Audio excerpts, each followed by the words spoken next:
In 1976, Mego Corporation introduced the Micronauts, a line of 3 3/4-inch fully articulated action figures that featured 5mm pegs and ports that you could use to interchange hundreds of different parts between figures and vehicles. Much of the Micronauts line were US releases of Takara's Microman line, which was launched in 1974. Mego supplemented the Microman toys with other figures adopted from toys like Takara's Steel Jeeg, who became Baron Karza and Force Commander, as well as the addition of original molds, such as the infamous Micronauts aliens. Mego's Micronauts had a similar premise to Takara's Microman, in that the Micronauts were aliens from another dimension that came to our world but remained the size of the actual action figures.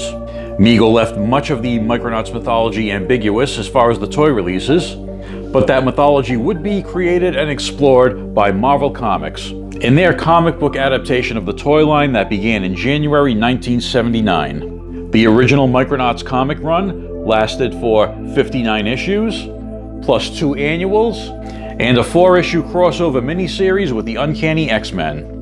During that run, writer Bill Mantlo was joined by such artists as Michael Golden, Pat Broderick, Jackson Geis, Danny Belandi, and the legendary Steve Ditko. And here are 2 issues of that original Marvel comic that I had signed by the artists Michael Golden and Pat Broderick. Not really pertinent to the history I'm doing, I just wanted to show them off. After the initial 59-issue run, Marvel relaunched the Micronauts as Micronauts The New Voyages, which lasted an additional 20 issues until 1986. 6 years longer than the actual toy line itself, with the Micronauts toy line ending in 1980 and Mego Corporation filing for bankruptcy in 1982. So that was the end of the original run of the Micronauts. Let's take a look at what's happened to the property since then. In the mid-1980s, Mego's Micronauts molds were sold off to 2 different toy companies. Each of these companies attempted to start a line using those same toys, but neither one lasted very long. In 1985, the toy company Our Toys released a line of toys called the Interchangeables. This line was made up of renamed Mego Micronauts toys, done in very garish colors, and made with very cheap materials. The toys featured no die-cast parts at all, and the plastic they were made from was inferior to the originals. I can recall purchasing the Interchangeables versions of Baron Karza and his horse Andromeda, which were renamed Count Magno and Magnus Steed. I wanted them to replace broken parts on my original Micronauts toys, but I found that the cheaper plastic and the different colors just didn't match up with the originals. I'm sure we all recall what the action figure market was like in 1985, and without a comic or cartoon to tie in with them, plus the fact that there were still some Mego Micronauts toys on clearance in various places, the Interchangeables line fizzled out pretty quickly. The other company to take a stab at reinventing the Micronauts was called Pack Toys, Pack standing for Package Assembly Corporation. This company had worked with Mego in the past, so Mego's Marty Abrams worked behind the scenes with Pack Toys head Joe Ruzzi to put together a new toy line called Lords of Light. Lords of Light? No relation.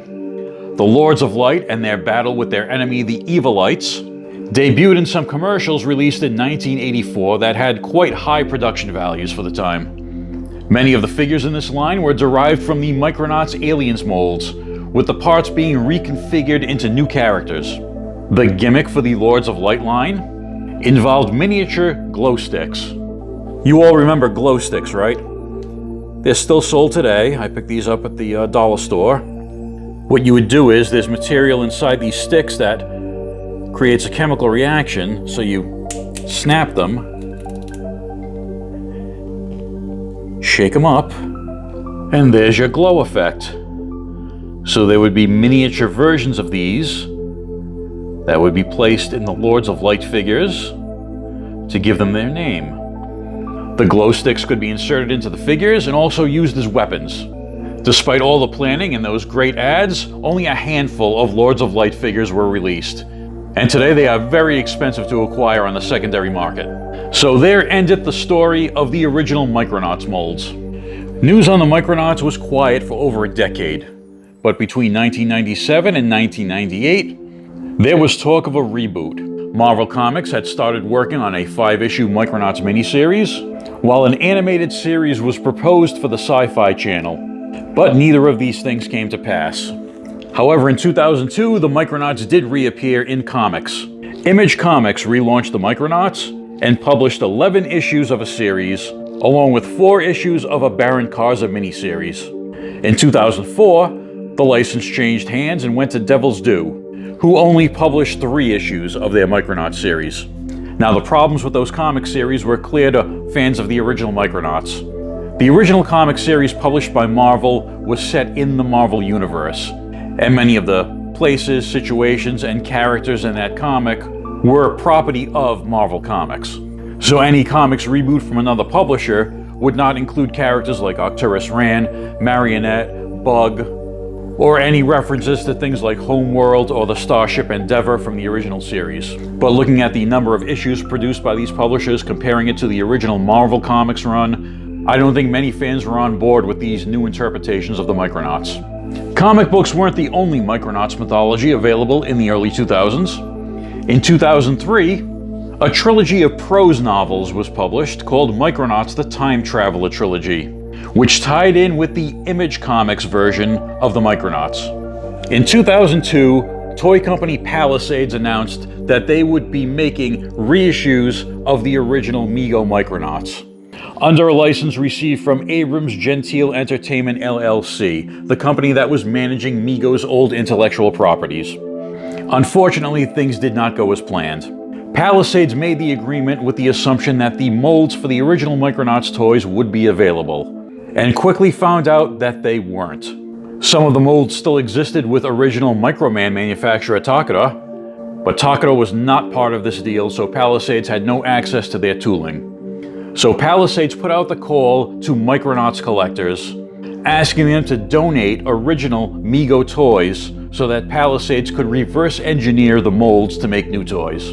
I'm not an expert on how much toy tooling costs, but that sounds like an expensive proposition.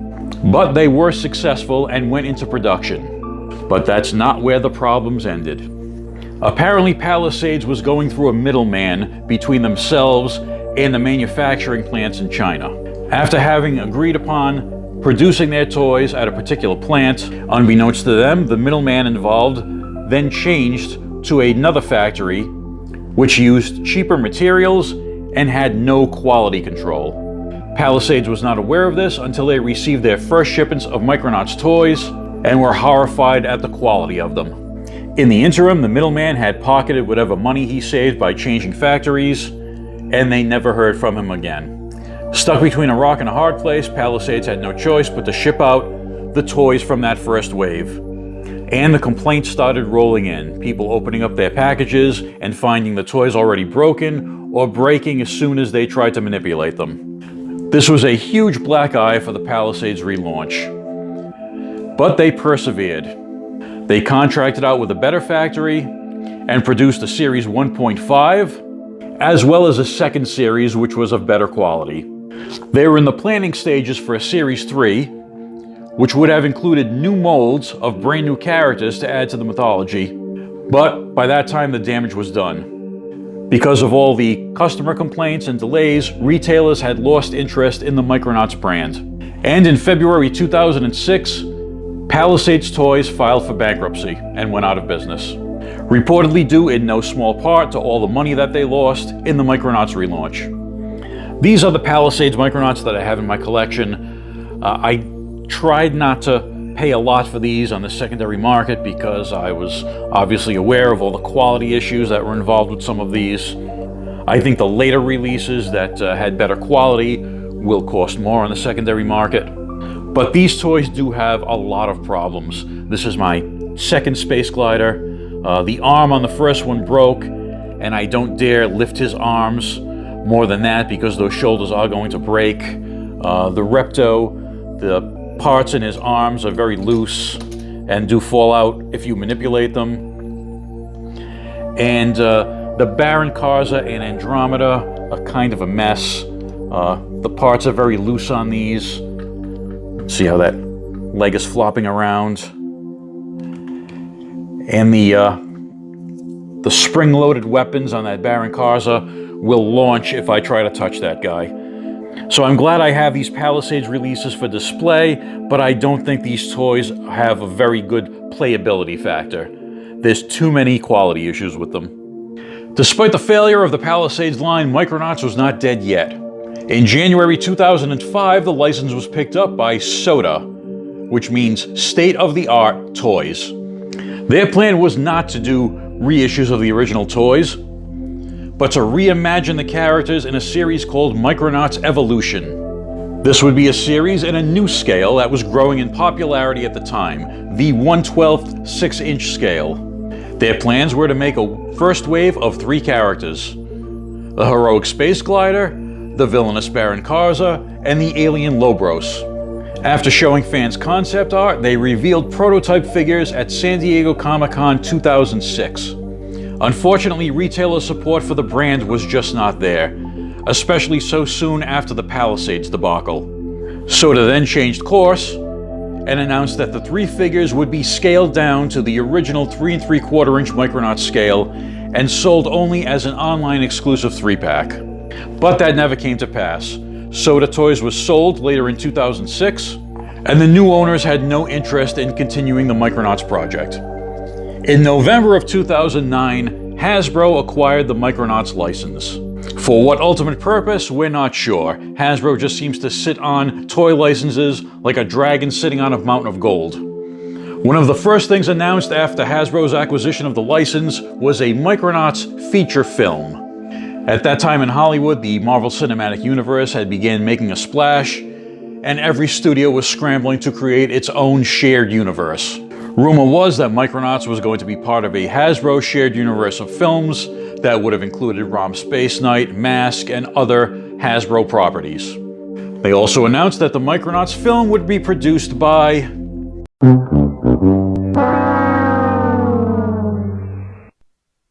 Yep, J.J. Abrams and Bad Robot. I hope I didn't just trigger a bunch of Star Wars and Star Trek fans. Anyway, it's fine, it never happened.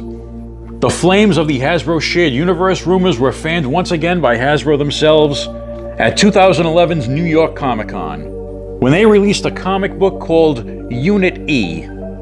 This comic officially introduced the concept of a Hasbro shared universe featuring a multitude of properties: Micronauts, Transformers, G.I. Joe, Mask, Action Man, Cops, Dungeons and Dragons, Inhumanoids, Candyland. Wait, Inhumanoids and Candyland? What kind of hellscape of a shared universe is this? Anyway, that's all we've seen since then of the Unit E branding was that one comic book. In 2016, it was time for comics to take another stab at the Micronauts. IDW, who had success with other Hasbro properties, started publishing new Micronauts comics and did fulfill the promise, finally, of placing them in a Hasbro shared universe with the crossover series Revolution, a series that involved not only Micronauts, but Transformers, G.I. Joe, ROM, Mask, and Action Man. Between the main Micronauts series and the crossover specials, IDW published 19 issues featuring the Micronauts between 2016 and 2017. But since then, there have been no other Micronauts comics. As a tie-in to IDW's comic crossover, Hasbro released a Revolution box set at San Diego Comic-Con in 2017. This set featured toys from all the various properties that were involved in the crossover. In this set, the Micronauts were represented as very small minifigures of the classic toy as well as some of the comic book characters. A bit of a disappointment for Micronauts fans, as they were not actual action figures.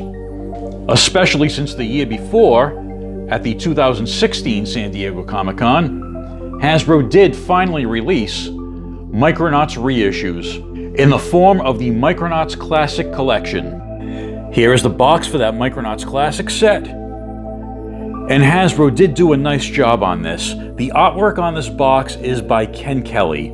He's the artist that did the package art for the original Mego Micronauts aliens in the 70s, and that, in my estimation, is some of the most beautiful action figure art ever done. So really great that they got Mr. Kelly to do the art on this set. So he has Pharoid on this side, the Galactic Warrior, and then the Orbital Defender. In the original Mego line, he was called the Galactic Defender. And on the back, we have a story of the Micronauts. Return to a world of vast potential with this set that celebrates the Micronauts' legacy. Well, Hasbro, you only celebrated it for this one set. So, thanks. And here are the figures that were included in the set. The Galactic Warrior, Orbital Defender, and Pharoid with his time chamber. Pharoid is my favorite of this set. I had the original Pharoid. Mine was orange. And this is probably the closest I've seen, closest modern figure I've seen in comparison to a original Mego figure that I've handled. I did not have the original Galactic Defender, so this is my first time owning this figure. I did have an original Galactic Warrior. Big difference between this figure and the original is the silver parts are all plastic. In the original Mego figure, they were die-cast. So this is silver plastic to simulate that it's die-cast. The other big difference is the missile. The Mego figures had a giant red rubber tip on the missile. And Hasbro has remolded the missile into whatever that's supposed to be. So the question is, why is this box so huge if it only includes these 3 small figures? That's because the interior of the box is actually a diorama. So the 3 figures were packaged, one seated here, and the other 2 in these blisters here. And this is a little papercraft diorama of a toy from the original Mego line called the Astro Station. And it sits atop this little moon base. So that was a nice touch. So if you wanted to, you could remove the plastic from here and display this along with your Micronauts. But I've decided to keep it intact.